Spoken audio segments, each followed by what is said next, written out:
Hello friends, welcome to our YouTube channel. नमस्कार मित्रांनो, Sandeep sir academy या आपल्या यूट्यूब चॅनलमध्ये तुमच्या सर्वांचं स्वागत आहे. मित्रांनो, 1 नोव्हेंबरसाठी जे काही महत्त्वपूर्ण चालू घडामोडीवर आधारित प्रश्न आहेत, म्हणजे जे काही मोस्ट इम्पॉर्टंट क्वेश्चन आहेत करंट अफेअर्सवर, ते आपण आजच्या व्हिडिओमध्ये कंप्लीट करणार आहोत. त्यामुळे आपल्या व्हिडिओला स्किप न करता शेवटपर्यंत प्रामाणिकपणे नक्कीच पाहायचंय. ओके, चला तर मित्रांनो, जास्त टाइमपास न करता आजच्या व्हिडिओ सेशनला सुरुवात करूया. पहा मित्रांनो, या ठिकाणी पहिला प्रश्न दिलेला आहे. भारतातील पहिल्या केबल सस्पेन्शन ग्लास ब्रिजचे नाव काय आहे? ओके, तर या प्रश्नाचं तुमचं योग्य उत्तर असणार आहे मित्रांनो ऑप्शन बी, बजरंग सेतू. ओके, हे या प्रश्नाचं या ठिकाणी योग्य उत्तर असणार आहे मित्रांनो. चला मित्रांनो, पाहूया पुढील प्रश्न. बघा, या ठिकाणी पुढील प्रश्न दिलेला आहे. प्रधानमंत्री cools for rising India PM Shri योजनेत सामील होण्यासाठी कोणत्या राज्याने केंद्र सरकारासोबत सामंजस्य करार केला आहे? तर या प्रश्नाचं योग्य उत्तर येणार आहे मित्रांनो ऑप्शन डी, केरळ या राज्याने. ओके, बघा याविषयी थोडक्यात माहिती जाणून घेऊया. या ठिकाणी बघा, ही जी काही पीएम श्री योजना आहे ही आहे प्रधानमंत्री school for rising India. Okay, या योजनेचा जो काही उद्देश आहे मित्रांनो तो म्हणजे विद्यमान शाळांना आधुनिक पायाभूत सुविधा, स्मार्ट वर्गखोल्या आणि राष्ट्रीय शिक्षण धोरण 2020 ची सुसंगत दर्जेदार शिक्षणासह मॉडेल शाळांमध्ये श्रेणी सुधारित करणे हा यामागचा उद्देश आहे मित्रांनो. हा जो काही लॉन्च झालेला आहे मित्रांनो, म्हणजे याची जी काही अंमलबजावणी झालेली आहे मित्रांनो ती झालेली आहे 7 सप्टेंबर 2022 मध्ये. ओके, चला मित्रांनो, पाहूया पुढील प्रश्न. बघा, या ठिकाणी पुढील प्रश्न दिलेला आहे. 69व्या राष्ट्रीय शालेय क्रीडा स्पर्धा 2025 कुठे आयोजित करण्यात आल्या होत्या? तर या प्रश्नाचं योग्य उत्तर असणार आहे मित्रांनो ऑप्शन सी, इटानगर. बघा, याविषयी थोडक्यात माहिती जाणून घेऊया. बघा, अरुणाचल प्रदेशने प्रथमच राष्ट्रीय खेळांचे आयोजन केले आहे. हा कार्यक्रम स्कूल गेम्स फेडरेशन ऑफ इंडियाच्या 71व्या वर्षाच्या इतिहासात एक मैलाचा दगड ठरला आहे. त्याच प्रकारे मित्रांनो, अजून काही स्पर्धांमध्ये या ठिकाणी महत्वाची माहिती आपण जाणून घेऊया. सर्वात आधी बघा, इराणी चषक 2025 हा विदर्भाने, तर 2025 MLS गोल्डन बूट पुरस्कार हा लिओनेल मेसी यांनी जिंकला. त्यानंतर सुलतान ऑफ जोहोर कप 2025 या ऑस्ट्रेलियाने. त्यानंतर अंडर 20 फिफा युवा फुटबॉल विश्वचषक 2025 हा मोरोस्कोने. त्यानंतर 2025 पुरुष आशिया कप हा भारताने. त्यानंतर सॅफ अंडर 17 चॅम्पियनशिप हा भारताने. त्याच प्रकारे मित्रांनो, 125वा भारतीय फुटबॉल असोसिएशन शील्ड हा या ठिकाणी मोहन बागान सुपर जायंट यांनी जिंकलेला आहे. त्यानंतर अंडर 18 मुलांची व मुलींची कबड्डी स्पर्धेत या ठिकाणी भारताने सुवर्ण पदक मिळवलेलं आहे मित्रांनो. या ठिकाणी ही माहिती लक्षात ठेवायची. तर मित्रांनो, पाहूया पुढील प्रश्न. बघा, या ठिकाणी पुढील प्रश्न दिलेला आहे. इस्रोने प्रक्षेपित केलेल्या भारतातील सर्वात वजनदार दळणवळण उपग्रहाचे नाव काय आहे? तर या प्रश्नाचं या ठिकाणी योग्य उत्तर येणार आहे मित्रांनो ऑप्शन बी, CMS-03. बघा, याविषयी थोडक्यात माहिती जाणून घेऊया मित्रांनो. या ठिकाणी लक्षात घ्यायचंय की इंडियाज हेवीस्ट कम्युनिकेशन सॅटेलाइट भारताचे LVM-3 प्रक्षेपण वाहन 2 नोव्हेंबर 2025 रोजी त्यांच्या 5व्या ऑपरेशन फ्लाइट मध्ये LVM-3 M5 व CMS-03 कम्युनिकेशन उपग्रहाचे प्रक्षेपण करणार आहेत. त्याच प्रकारे मित्रांनो, CMS-03 हा एक मल्टी बँड कम्युनिकेशन उपग्रह आहे जो भारतीय भूभागासह विस्तृत महासागरीय प्रदेशात सेवा प्रदान करेल.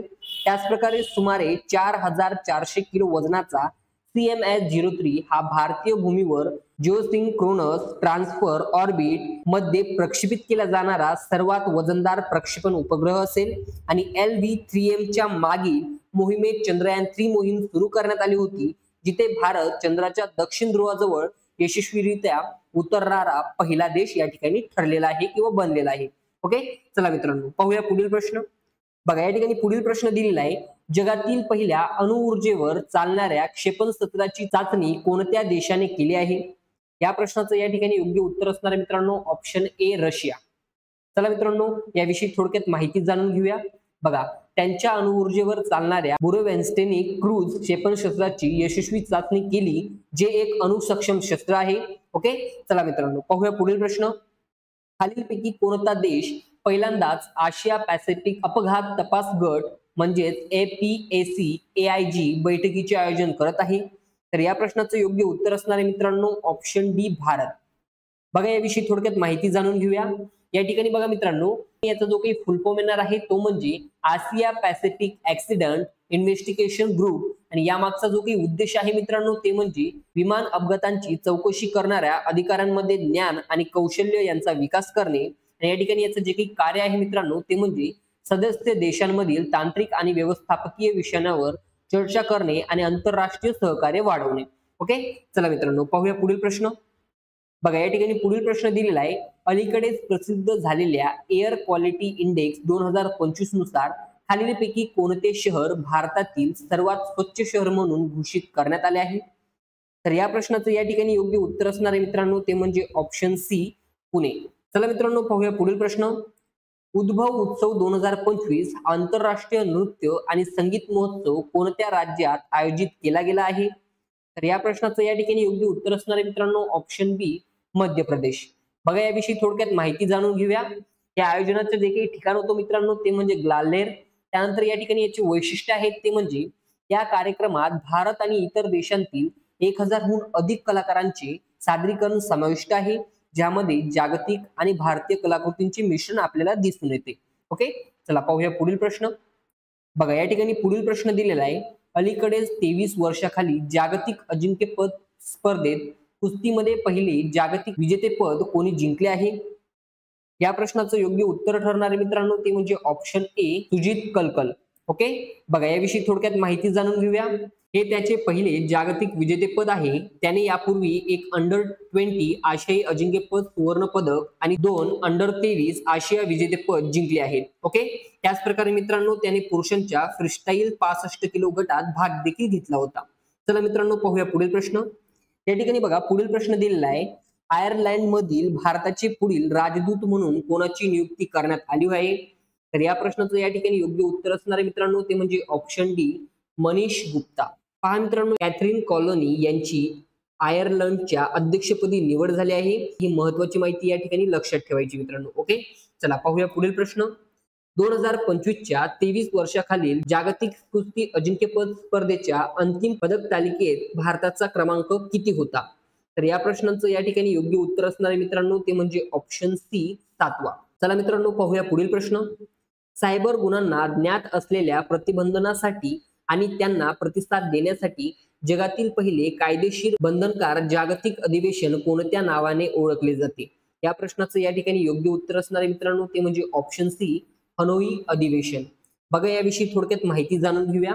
या ठिकाणी बघा हनोई मध्ये 72 राष्ट्रांनी ऐतिहासिक संयुक्त राष्ट्र सायबर गुन्हे करारावर स्वाक्षरी केली आहे आणि सायबर धोक्यांचा सामना करण्यासाठी आणि आंतरराष्ट्रीय सहकार्य वाढवण्यासाठी पहिला जागतिक करार या ठिकाणी तयार करतो. ओके, चला मित्रांनो पाहूया पुढील प्रश्न. उत्तर प्रदेशातील 76व्या जिल्ह्यासाठी कोणते नाव जाहीर करण्यात आले आहे? तर या प्रश्नाचं या ठिकाणी योग्य उत्तर असणार आहे मित्रांनो option A, Kalyan Singh Nagar. Okay, या ठिकाणी ही माहिती लक्षात ठेवायची मित्रांनो. पहा मित्रांनो या ठिकाणी जो काही आपला आजचा व्हिडिओ होता तो या ठिकाणी कंप्लीट झालेला आहे. तुम्हाला आपलं आजचं हे लेक्चर कसं वाटलं कमेंट करून नक्कीच सांगा. व्हिडिओ आवडल्यास लाईक, शेअर, सबस्क्राईब करायला विसरू नका. Thanks for watching this video friends.